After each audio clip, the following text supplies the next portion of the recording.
I'm Dr. Deepti Gurdasani. I'm a clinician by background and I'm a public health researcher. My current research focuses on trying to understand the impact of different interventions on community transmission in different countries.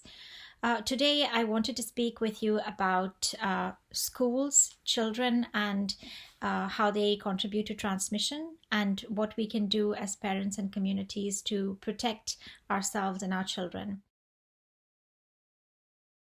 The government has repeatedly stated that schools are safe. What do they mean by this, and is this true? So, first of all, children are very unlikely to get severely ill with COVID, with SARS-CoV-2 infection. Very few of them get hospitalized, and thankfully, very few of them have severe illness and die.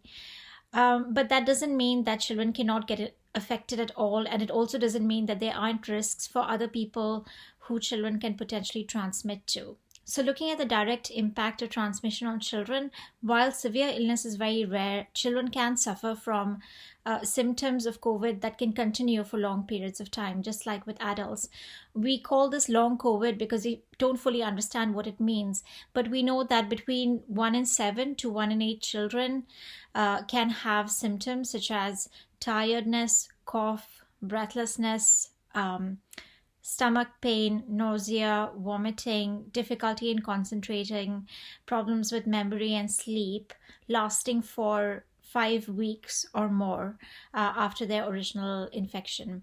We also know that children can have infection without seeming to be ill. So they often don't have fever and cough, the kind of symptoms that adults develop, but that doesn't mean that they don't get infected and they can't transmit. It's very clear that schools play an important role in transmission. Children come together in schools in large numbers, spend a lot of time together indoors, and often when community transmission is high, schools can be important sources of transmission because they link different households together.